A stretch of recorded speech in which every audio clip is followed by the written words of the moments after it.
예, 오늘은 사사기에 나온 마지막 사사 삼손을 우리가 같이 보도록 하겠습니다. 물론 실제적으로 사역을 보면은 사무엘상에 나오는 사무엘 선지자가 사실은 사사 역할을 마지막으로 종결하고 있습니다. 그러나 사사기에 나오는 마지막 사사는 삼손입니다. 그래서 오늘 마지막 사사 삼손을 우리가 같이 살펴보도록 하겠습니다. 삼손의 이야기는 실제적으로 오늘 본문 13장 2절에서부터 시작됩니다. 제가 한번 2절 3절을 다시 한번 더 읽어드리겠습니다.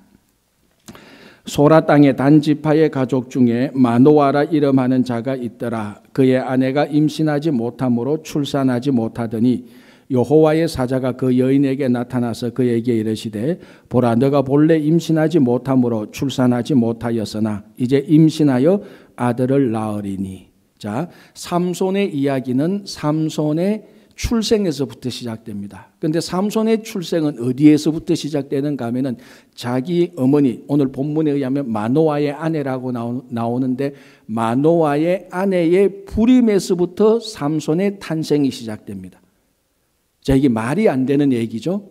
불임에서 탄생이 시작된다는 것은 말이 안 되잖아요. 임신에서 탄생이 나와야 되는데 불임에서 탄생이 나오는 것으로 삼손의 이야기는 시작되는 것입니다. 이처럼 원래 삼손의 어머니는 자녀를 갖지 못하는 불임의 여인이었습니다.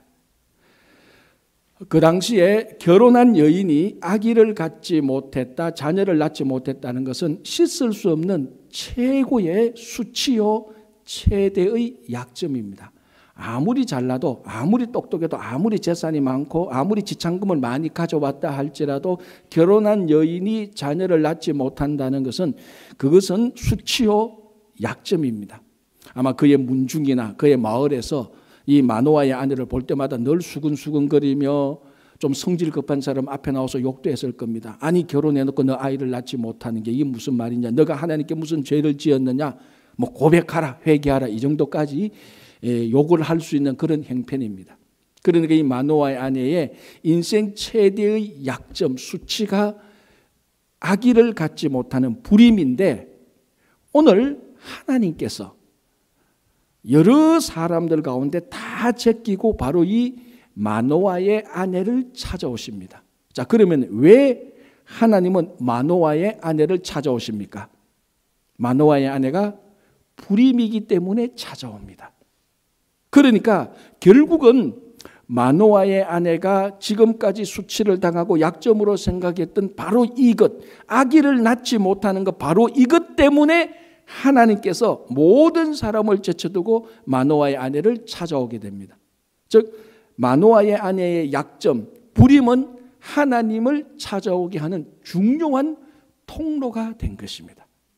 그래서 이 마노아의 아내의 불임은 이제 더 이상 약점이나 수치가 아닙니다. 바로 이것 때문에 하나님께서 그 많은 사람들을 제치고 이 마노아의 아내를 찾아와서 수태고지를 해주고 아이를 낳을 것이라고 말을 하고, 이 아이가 다름 아닌 이스라엘을 블레셋에서 구원하게 될 사사 삼손이 되는 것입니다.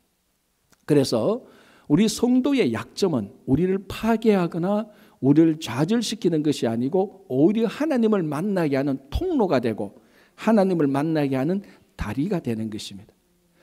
자, 우리 사도 바울을 잘 압니다. 사도 바울은 지난 2000년 동안 가장 위대했던, 가장 뛰어난 선교사요, 가장 뛰어난 복음 전도자였습니다.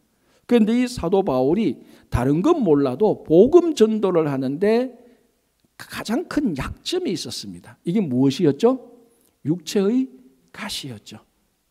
그래서 이 육체의 가시가 구체적으로 무엇인지 많은 학자들이 연구를 했는데 대체로 크게 두 가지로 줄이고 있습니다. 하나는 안질, 눈에 큰 어떤 질병이 있었지 않겠나. 또 다른 간질, 우리가 세상 말로 발작하는 병, 이 둘 중에 하나였다라고 추정을 합니다.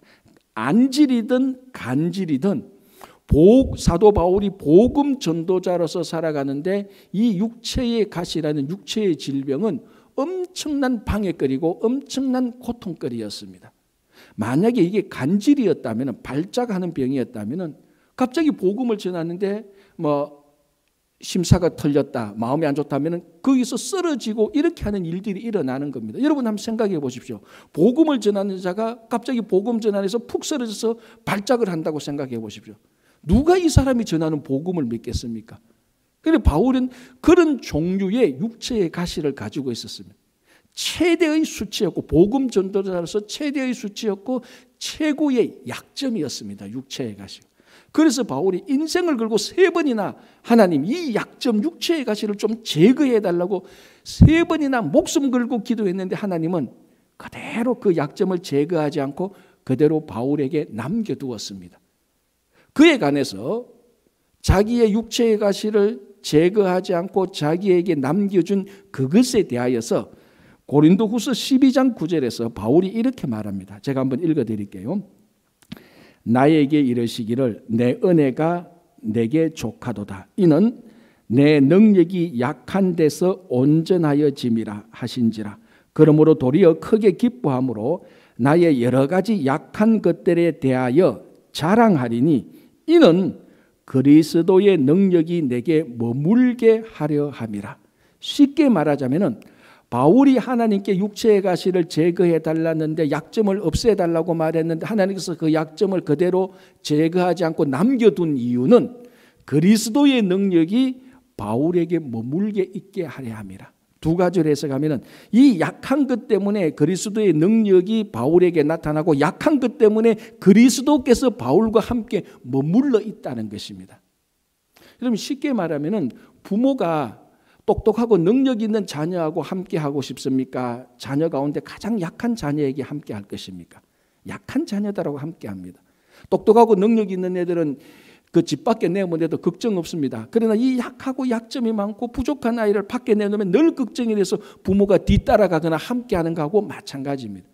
그런데 바울이 자기의 인생의 최대의 약점 육체의 가시를 제거해 달랐는데 하나님께서 제거하지 않고 남겨두신 것은 바울이 말합니다.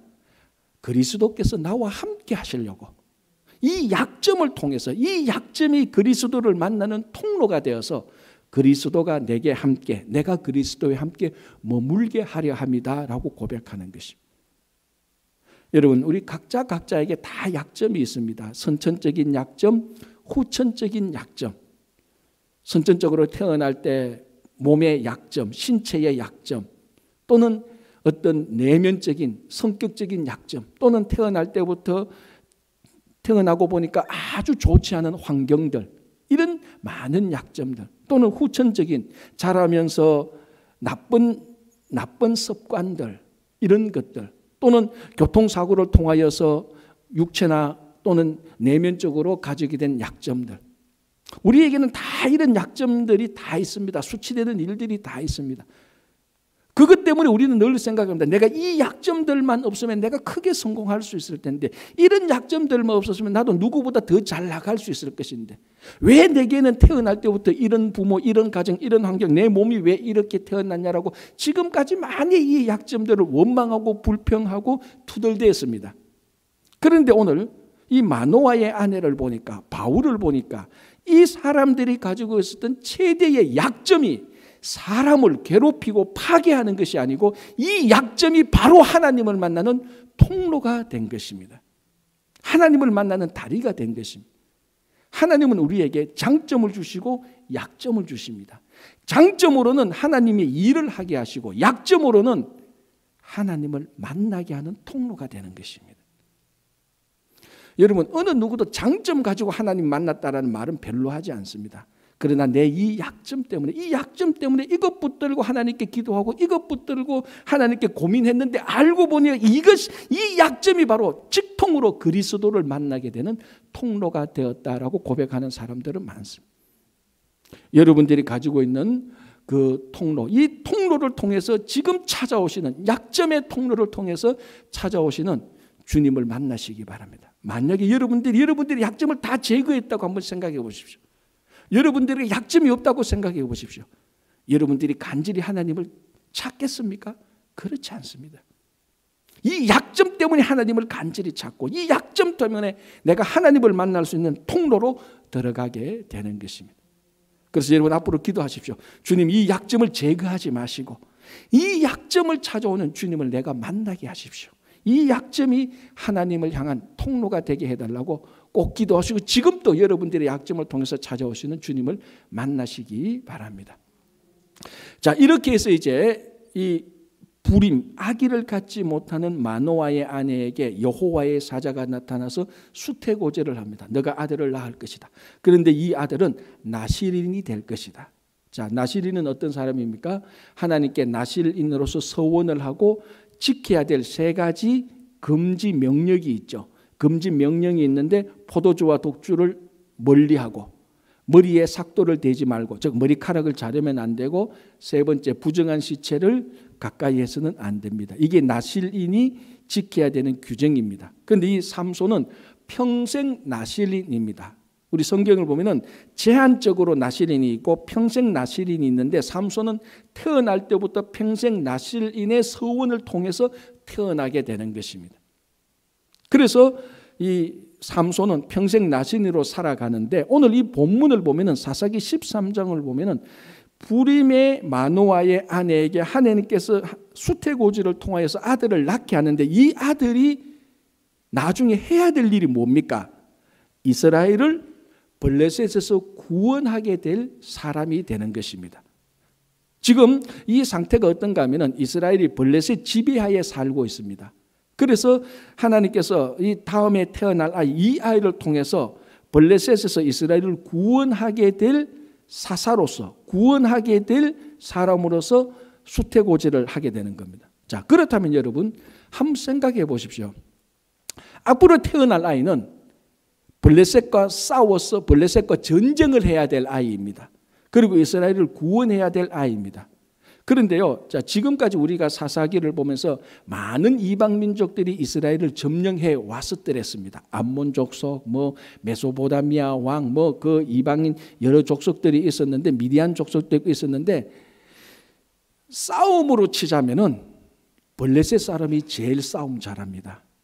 블레셋 사람. 그런데 오늘 삼손 때에 블레셋 사람들이 이스라엘을 지배하고 있었습니다. 이 지배에서 구원해 줄 용사로 하나님께서 아기를 낳게 하고 삼손으로 하여금 구원하게 될 용사로 세우는데, 이 구원하게 될 용사가 지켜야 될 규례는 나실인의 서원입니다. 나실인의 서원 같은 경우에는요, 선지자나 제사장에게 합당하지, 이스라엘을 블레셋에서 구원하게 될 큰 용사에게 합당할 서원은 사실은 아닙니다. 그러니까 좀 이게 모순이 있죠. 삼손이 블레셋에서 이스라엘을 구원해야 될 것 같으면 이런 서원이 더 마땅하죠. 내가 너에게 아들을 줄 것이다. 이 아들은 블레셋에서 이스라엘을 구원하게 될 큰 용사라. 너는 앞으로 이 아이를 낳게 되면 일주일에 2번씩 반드시 체력을 단련하게 하고, 일주일에 1번씩 반드시 소고기를 먹게 하고, 이 아이를 반드시 대학을 보낼 때는 육군 사관학교를 보내라. 그런 서운이 더 맞지 않나요? 왜? 큰 용사가 되니까. 기드온에게 하나님의 사자가 나타나서 기드온에게 너는 큰 용사라고 했던 것처럼 이 삼손 태어날 아이에게 너는 큰 용사다. 그래서 마노아의 아내에게 이 아이를 큰 용사로 키우라라고 말을 해야 되는 게 맞는데, 제사장이나 선지자에게 해당하는 나실인의 서원을 지키라고 말합니다. 이거는 사무엘에게 딱 맞습니다. 우리가 사무엘서를 보면은 사무엘의 어머니 한나가 아기를 갖지 못할 때 하나님께 서원하고, 그 서원이 바로 나실인의 서원을 하고 낳은 아이가 사무엘입니다. 그래서 사무엘은 마지막 사사이지만 사무엘은 전쟁을 하지 않습니다. 선지자 역할과 제사장 역할을 하죠. 이게 나실인의 서원하고 딱 맞아 떨어지는 겁니다. 나실인의 서원은 용사하고 맞지 않고 오히려 제사장이나 선지자에게 맞는데, 이 삼손, 큰 용사로 쓸 삼손을 나실인의 서원을 지키라고 말합니다. 좀 안 맞아요. 자, 그럼 이걸 우리가 한번 풀어봅시다. 삼손이 태어날 때 13장 1절을 한번 보시면 이렇게 되어 있습니다. 이스라엘 자손이 다시 여호와의 목전에 악을 행하였으므로 여호와께서 그들을 40년 동안 블레셋 사람의 손에 넘겨주셨다라고 말합니다. 자, 지금 블레셋 사람들이 이스라엘을 몇 년 동안 지배하고 있다고요? 40년. 자, 우리가 온니엘에서부터 지금까지 계속해서 사사를 봤습니다. 온니엘을 봤죠. 그 다음 누굽니까? 에훗. 그 다음에 드보라. 그 다음에 기드온. 그 다음에 입다. 이제 오늘 삼손을 봅니다. 그래서 앞에 우리는 최소한 5명의 사사를 보았습니다. 그런데 이 사사를 볼 때마다 다 이방 민족이 다 지배했었죠. 뭐 미디안 족속, 암몬 족속, 메소포타미아 왕, 뭐 여러 이런 족속들이 지배를 했는데 제일 많이 지금까지 이방 족속이 삼손 이전에 이방 족속이 제일 많이 지배한 횟수가 몇 년? 예, 이걸 맞춰야 진짜 성경을 많이 몇 년? 최대 지금까지는 20년이 최대 기한이었습니다. 드보라 때 20년을 이방 민족이 지배하고 있습니다. 그 다음에 18년, 그 다음에 10년, 7년, 8년 이렇게 됩니다. 40년은 삼손 때가 처음이에요. 하나님께서 이스라엘 백성들이 또 여호와 앞에 범죄하니까 하나님께서 이스라엘 백성을 블레셋 사람들의 지배하에 몇 년? 40년. 지금까지 최대한 기한 해봐야 20년인데 20년의 2배. 왜 그랬죠? 왜 40년 동안 블레셋 사람의 지배하에 두었을까요? 가장 쉽게 생각하면 그렇습니다. 그만큼 지연죄가 많으니까. 그만큼 지연죄가 앞에보다 훨씬 더 많으니까 40년 동안 하나님께서 심판하도록 맡겨둔 것입니다. 그러니까 우리가 사사기를 지금 계속 보고 있는데 전체 흐름이 어떻게 흘러가고 있는가 하면은 온니엘 때보다 점점 온 첫 번째 사사 때부터 지금까지 계속해서 이스라엘 백성들 전체의 상황은 계속해서 더 나빠지고 부패하고 타락해져 가고 있습니다. 자, 우리가 지난주, 지지난주 누구에 대해서 배웠죠? 입다에 대해서 배웠지 않습니까? 입다 때의 이스라엘 백성들은 7종류의 우상을 섬겼습니다. 그런데 처음 온니엘 때 이스라엘 백성들이 섬긴 우상은 바알과 아세라스예요. 바알과 아세라 한 커플 신을 섬겼습니다. 2신을 섬겼는데 입다 때에는 7신이 아니고 7종류의 신들을 섬겼습니다. 그러니까 가나안에 있는 신들 다 섬긴 거예요. 훨씬 더 타락하고 부패해졌습니다. 그래도 입다 때에는 이스라엘 백성들이 하나님께 회개했어요. 7종류의 신들을 섬기다가 하나님에게 심판받으니까 하나님 우리가 잘못했습니다. 진심으로 잘못했습니다라고 말하고 우상들을 다 제거하고 회개했습니다. 그런데 오늘 삼손 때에는 이스라엘 백성들이 블레셋 지배하에 40년 동안 살고 있으면서도 한 번도 회개하지 않았습니다. 회개한 흔적이 없어요.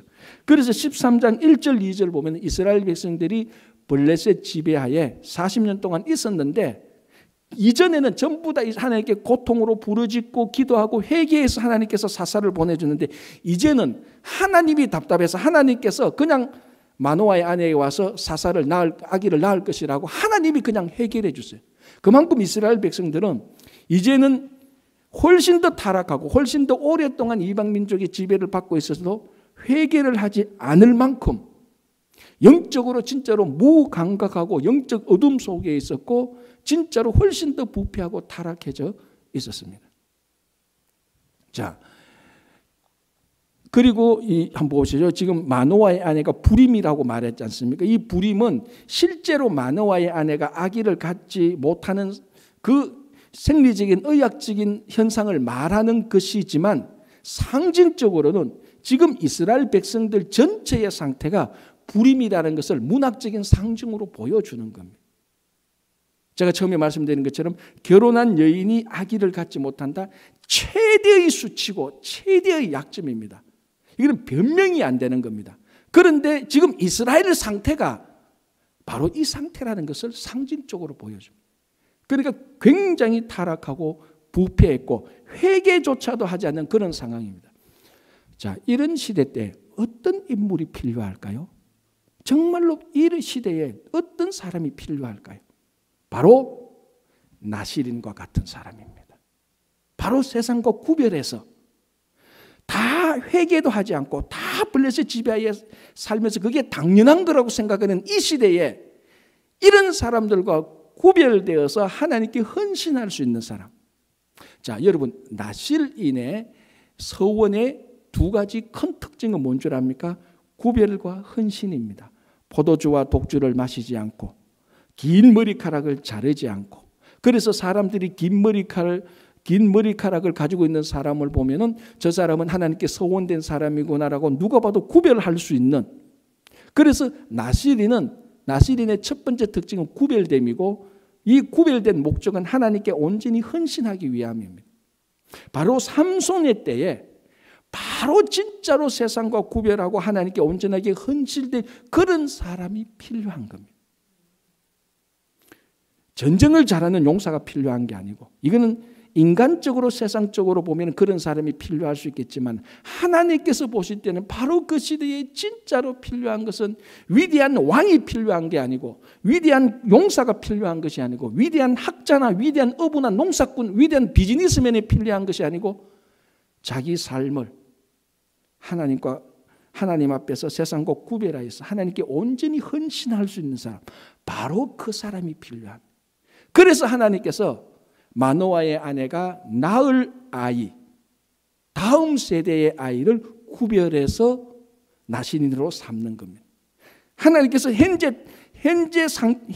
당시의 사람을 보니까 아무도 구별된 사람이 없어요. 그래서 지금 사람 말고 태어날 아이를 구별된 아이, 나실인으로 하나님께서 삼고 있는 것입니다. 그래서 이 구별된 아이를 통하여서 하나님께서 용사를 만드시는 것입니다. 용사를 가지고 구별된 아이로 만드는 것이 아니고, 구별된 삶을 사는 사람을 통하여서 하나님께서 이스라엘 백성들을 구원하기 위한 하나님의 사람으로 사용하는 것입니다. 여러분, 요즘 우리가 살고 있는 시대하고 이 삼손 시대하고 전혀 다르지 않습니다. 자, 삼손 시대 이스라엘 백성들 아무도 회개하지 않았습니다. 요즘은 교회의 강대상에서조차도 죄와 회개를 신랄하게 설교하는 것이, 설교를 듣는 것이 부담되는 시대가 되었습니다. 자, 앞으로 우리들이 이 미국에서 살아가면서 공적인 자리에서 여러분들의 신앙을 공적으로 고백하고 표시한다면은 총이나 칼을 던지거나 쏘지는 않겠지만은 그 주변에 있는 사람들의 마음속으로 신앙을 고백하는 사람들을 존경하지 않고 은근히 무시하고 조롱하는 시대가 되는 것입니다. 그래서 공적인 자리에서 신앙 고백하는 것이 이제는 우스운 사람이 되어져가는 그런 시대를 살고 있습니다. 자, 제가 아들 둘 다 대학을 보낼 때, 여러분 대학교 보낼 때 그 자녀에게 필요한 게 뭐죠? SAT 성적, 그리고 학교 GPA 성적, 또 뭐 야외 활동했는 것, 또 하나 필요한 게 그 추천서하고 또 하나 필요한 게 뭡니까? 에세이 쓰는 거. 그러니까 이 에세이를 또 잘 써야 나중에 면접관이 보고 또 더 많은 점수를 주는데, 이 첫째 아들하고 둘째 아들하고 에세이를 쓸 때 이제 저보고 도와달래요. 이제 제가 도와주려고 보는데 에세이를 어떻게 잘 쓰는가 이제 인터넷 들어가고 그 책을 쭉 읽어보니까 에세이를 쓸 때 하면 안 되는 게 몇 가지 있더라고요. 뭘 하면 에세이에 무슨 내용을 쓰면 안 되는가 하면, 쉽게 말하면 교회 이야기 쓰면 안 된대요. 신앙 이야기 쓰면은 종교 이야기 쓴다, 특정 종교 이야기 쓴다고 점수가 깎인대요. 아무리 좋은 얘기도 나중에 자기 신앙 고백 들어가면 이건 뭐야, 종교 이야기 아니냐고 점수를 깐대요. 내보고 도와달라는데 내 나오는 얘기는 무조건 교회 이야기, 신앙 얘기밖에 없잖아요. 도와줄 게 별로 없어요. 시대가 그렇게 돼가 있다. 한 사람의 에세이를 쓰는데 신앙 얘기를 하면 점수를 깎아버린대요. 그게 우리가 살고 있는 이 미국의 시대입니다. 공적인 자리에서 죄를 회개하면 사람들이 손가락질합니다, 속으로. 그런 시대가 되어져 있어요. 이런 시대에 진짜 필요한 사람이 어떤 사람입니까? 자기 삶을 온전히 구별해서 하나님께 헌신할 수 있는 사람이 여전히 필요합니다. 이런 시대에 진짜로 필요한 사람은 세상 문화에 잘 적응해서 자기 이름을 크게 떨치는 사람이 아니고, 이 시대에 정말 필요한 것은 지속적으로 끝까지 하나님 앞에서 자기를 구별하여서 세상에 동화되지 않고 하나님께 온전히 헌신할 수 있는 그런 사람이 필요합니다. 그런 사람을 통하여서 하나님은 다시 한번 블레셋에서부터 이스라엘을 구원하듯이 이 시대로부터 하나님께서 교회와 성도를 다시 구원해 줄 수 있는 귀한 사람으로 쓰실 것입니다. 자, 이제 하나님께서 마노아의 아내에게 수태고지를 하고 아들을 낳고 나신인으로 이제 키울 것을 말해줍니다. 이때 마노아는 그 자리에 없었습니다. 남편은 없습니다. 그래서 마노아의 아내가 그 수태고지를 듣고 남편에게 가서 얘기합니다. 오늘 이런 일이 있어서 그 얘기를 들을 때 마노아가 하나님께 다시 한번 기도합니다. 하나님, 한 번 더 그 사람이 우리에게 나타나게 해 주십시오. 근데 하나님께서 그 기도를 들으시고 다시 한 번 더 마노아의 아내가 일을 할 때 마노아의 아내에게 나타나서 똑같이 그 얘기를 해줍니다. 그런데 그때도 마노아가 없어요. 그래서 마노아의 아내가 빨리 자기 남편에 가서 여보 바로 그 사람이 왔어. 가봅시다 해서 마노아와 마노아의 아내가 함께 있는 그 상황에서 여호와의 사자를 만나게 됩니다. 이때 이제 이 마노아가 이제 그 당시 고대 관습대로 이 사람을 잘 대접하려고 합니다. 그때 이 여호와의 사자가 당신들이 우리 대접하지 말고 하나님께 번제를 잘 드려라. 여호와께 번제를 잘 드려라. 이렇게 권면한다. 그 얘기를 듣고 이 마노아가 말합니다. 나중에 우리가 당신에게 감사 표시를 할 때가 있을 것이다. 우리가 이 아들을 낳아서 아들이 훌륭하게 되면은 당신이 우리에게 수태고지 해준 대로 아들을 낳게 되니까 우리가 당신에게 감사를 하게 될 것인데 당신의 이름이 무엇입니까? 선생님 성함을 좀 가르쳐 주시면은 정말로 고맙겠습니다라고 말하니까 그 여호와의 사자가 가르쳐 준 이름이 뭡니까? 기묘자. 성이 기시가 아니고 이름이 묘자가 아닙니다. 기묘자. 영어로 wonderful. 이 기묘자의 뜻은 놀라운, 신비스러운, 인간의 이해로 이해할 수 없는 신적 놀라움을 말해주는 겁니다. 때는 비밀. 그래서 여호와의 사자가 내 이름은 기묘자다라고 말을 합니다. 그 얘기를 듣고 이제 마노아가 여호와께 번제를 드립니다. 그래서 염소 새끼와 소제물을 갖다 놓고 번제를 드리는데 그때에 제단에서 불이 일어나더니만 불이 하늘로 올라가면서 이 여호와의 사자가 그 불길에 휩쓸려서 하늘로 올라가 버립니다. 그래서 그걸 가리켜서 13장 19절에 이렇게 말합니다. 이에 마노아가 염소 새끼와 소제물을 가져다가 바위 위에서 여호와께 드리매 이적이 일어난지라.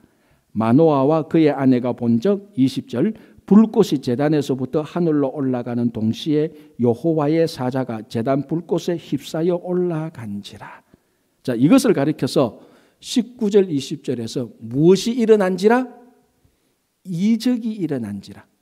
즉 기적이 일어났다고 말합니다. 그런데 기묘자라고 말을 할 때 히브리어로 기묘자의 이 단어의 어근은 팔라입니다. 근데 기적, 오늘 이적이라는 히브리의 어근도 똑같이 팔라입니다.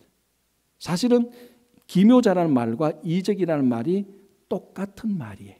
그래서 다시 읽어드리면 이렇게 됩니다. 18절 여호와의 사자가 그에게 이르되 어찌하여 내 이름을 묻느냐? 내 이름은 기묘자라 하니라. 이에 마노아가 염소 새끼와 소제물을 가져다가 바위 위에 여호와께 드리매 기묘한 일이 일어난지라 이 말입니다. 즉 기적이 기묘한 일입니다. 누가 기묘한 일을 일으킵니까? 기묘자가 기묘한 일을 일으킵니다. 기묘한 일은 원더풀, 영어로 원더풀. 이 원더풀은 사람이 감당할 수 있는 원더풀이 아니고 사람이 감당할 수 없는 신적 놀라움이 일어나는 그런 원더풀. 놀라운 일. 정말로 놀랍도록 좋은 일. 누가 일으킨다고요? 기묘자가. 그것을 마노아와 마노아의 아내가 바로 자기 눈앞에서 그 기묘한 일, 기적을 경험하게 됩니다. 그러니까 그제서야 마노아가 영적 눈이 떠여지게 돼서 이 사람은 여호와의 사자도 아니고 여호와 그 자신이었구나라는 것을 알게 되는 겁니다. 그러니까 마노아가 하나님을 만나게 된 거고 하나님을 직접 대면하게 된 거죠. 그래서 이것이 기묘자가 했던 첫 번째 기묘한 일입니다. 신기한 일이고 원더풀한 일입니다. 이것을 경험했던 마노아가 하나님을 대면해서 좋긴 좋은데 깜짝 놀랍니다. 왜? 하나님을 대면해서 만난 자는 죽는다라는 것이 구약의 전통이었습니다. 우리가 모세도 알잖아요. 모세가 하나님을 만날 때 하나님을 대면해서 만나지 못하고 바위 위에 고개를 숙였을 때 하나님이 지나가고 그 뒷모습밖에 못 보냅니다. 그런데 오늘 마노아가 하나님을 대면해서 본 겁니다. 알고 보니까 이분이 하나님이었어. 사람인 줄 알았는데 하나님이었어. 그러니까 여보 우리가 오늘 죽게 되었다. 그래서 뭐라고 말합니까? 21절을 보십시오. 이렇게 말합니다. 여호와의 사자가 마노아와 그의 아내에게 다시 나타나지 아니하니 마노아가 그제야 그가 여호와의 사자인 줄 알고 그의 아내에게 이르되 우리가 하나님을 보았으니, 이제는 하나님을 보았다면 하나님을 보았으니 반드시 죽으리로다. 그러니까 23절에 그의 아내가 말합니다.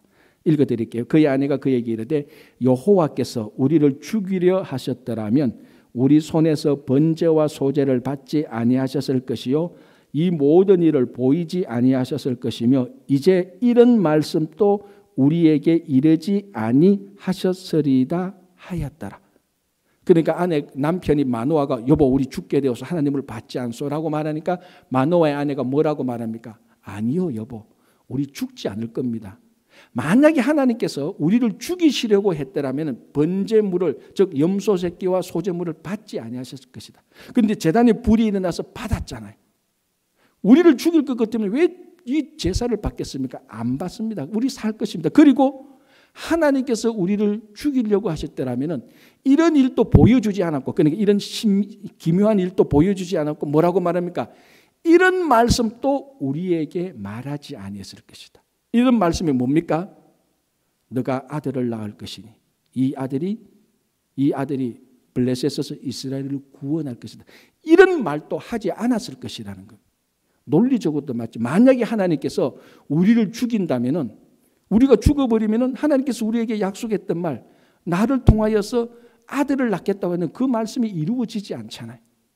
그러니까 가만히 생각하니까 하나님께서 우리를 죽이지 않을 것이다. 왜? 우리를 통해서, 나를 통해서 아들을 낳을 것인데 내가 죽으면 아들을 못 낳으니까 하나님 죽지 않겠습니다라고, 하나님은 우리를 죽이지 않겠습니다라고 말을 합니다. 자, 그 다음 구절 24절 그 여인이 아들을 낳으매 그의 아들을 삼손이라 하니라. 이 내용을 알면 아멘 아멘 해야 되는 거예요. 자, 보십시오. 지금 이 마노아의 아내는 무엇을 철석같이 믿고 있습니까? 자기가 불임인데 아기를 낳을 것이라는 것을 철석같이 믿고 있습니다. 이걸 믿고 있으니까 내가 아기를 낳아야 되는데 나를 죽이면 아기를 못 낳지요. 나 안 죽어요. 당신도 안 죽어요. 걱정하지 마세요. 불임인 아기를 낳지 못하는 이 마노아의 아내가 아기를 낳을 것이라는 것을 철저하게 믿고 있습니다. 그래서 24절에 뭐라고 말합니까? 그 여인이. 자, 다시 성경으로 돌아가 21절에 앞부분 21절 여호와의 사자가 마노아와 그의 아내에게, 22절 그의 아내에게, 23절 그의 아내가, 24절 그 여인이. 그의 아내 계속 세 번 말했는데 요 24절이지만 그의 아내가 아들을 낳음에가 아니고 그 여인이. 왜 그의 아내에서 여기서는 그 여인이 아들을 낳았다 그럽니까? 여러분, 마노아의 아내는 불임 여성으로 자녀를 갖지 못합니다. 그러나 하나님께서 수태고지를 해주신 그 하나님의 말씀을 믿는 자는 아들을 낳습니다. 그래서 마노아의 아내가 아니고 그 여인, 하나님의 말씀을 믿었던 그 여인이 아들을 낳는 겁니다. 똑같은 사람인데 마노아의 아내는 아들을 못 낳아요. 영원히 불임입니다. 하나님께서 나타나셔서 너가 아들을 낳을 것이라 했던 이 말을 들었던 여인은 누구든지 아들을 낳는 겁니다. 그래서 오늘 이 여인이 믿음을 가질 때 불임이었던 이 태에서 아들을 낳음에 그 이름을 삼손이라 한지라. 이것이 두 번째로 나타난 기묘한 일입니다. 기묘한 하나님께서 기묘하게 불을 일으켜서, 그리고 그 제단을 그 제물을 받으신 하나님께서 이번에는 정말로 기묘한 일을 행하신데 그게 무언가? 바로 불임인 여인에게서 아들을 낳게 하는 것입니다. 여기에 이 여인의, 마노아의 아내의 믿음이 들어가 있는 것입니다. 여보, 그런 말씀 하지 마세요. 하나님께서 나를 통해서 아들을 낳는다고 하셨어요. 우리는 안 죽어요. 이 믿음이 또 기묘한 일을 일으키게 하는 것입니다. 여러분, 이 제가 조금 전에 말씀드렸던 것처럼 삼손 시대 때 그 시대는 엄청나게 타락하고 회개조차 없던 시대라고 말을 했습니다. 그런데요, 세상은 늘 이래 왔습니다. 이미 노아 때부터 그렇게 해왔었어요. 노아 때부터 하나님께서 오죽했으면 물로 심판을 했겠습니까? 지금 타락했다고 지금 이 시대에 타락했죠.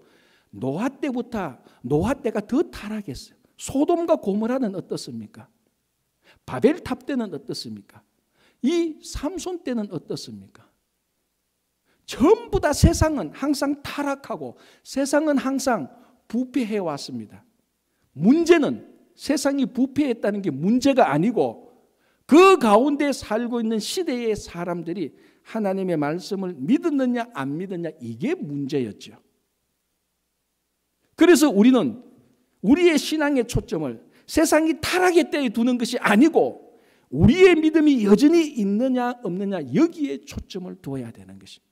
세상이 아무리 타락하고 부패해도 믿음을 가진 사람을 보고 하나님은 그 믿음대로 기묘한 일을 행하시는 겁니다. 여러분 14년 동안 중풍 환자 걸린 분이 있습니다. 처음에는 몸이 좀 굳기 시작하더만 이게 5년 10년 지나니까 몸이 자꾸 말을 안 들어요. 그러니까 이제 그 가족들이 다 그 가족들이 다 수발해 주는 거죠. 모든 일을 다 수발해 줍니다. 그래서 중풍 환자는 하나도 꼼짝을 안 해요. 근데 이 집에 불이 나버렸어요. 어떡합니까? 전부 다 불이 막 엄청나게 나니까 가족들이 전부 다 자기 살라고 다 도망가 버렸어요.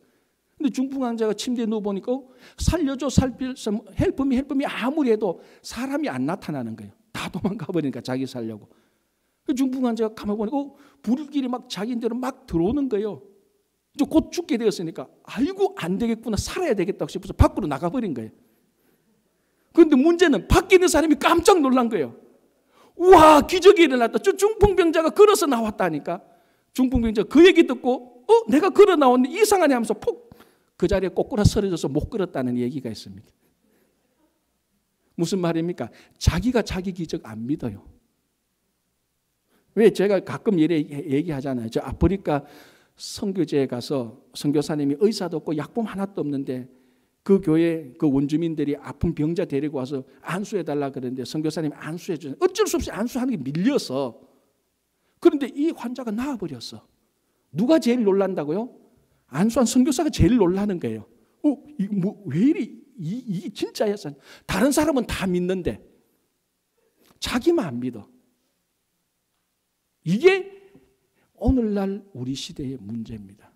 하나님은 여전히 기묘한 자였고 기묘한 하나님은 여전히 우리들에게 기묘한 일을 행하시는 겁니다.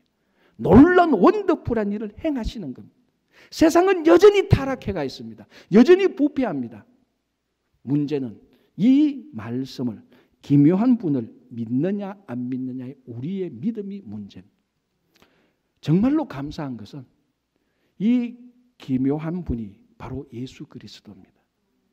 우리 이사야 9장 6절에 오실 메시아에 대해서 그의 이름은 기묘자라, 모사라, 전능한 자라고 말합니다. 바로 우리와 함께하고 있는 이 예수 그리스도께서 오늘 삼손을 낳게 하는 마노아와 마노아의 아내에게 말한 내가 바로 기묘자라고 했던 그 기묘자가 우리와 함께 계시는 예수 그리스도께서 우리의 기묘자가 됩니다. 우리가 예수 그리스도 기묘자를 믿을 때에 기묘한 일이, 원더풀한 일이 우리에게 일어나는 겁니다. 여러분, 세상 사람들이 다 신앙을 조롱하고 다 속으로 멸시해도 여전히 우리가 필요한 것은 세상과 구별되고 헌신된 그리고 말씀을 믿는 믿음을 가진 자입니다. 이 가운데 날마다 기묘한 일, 원더풀한 일들이 여러분들에게 계속해서 일어나기를 간절히 바랍니다. 기도하겠습니다.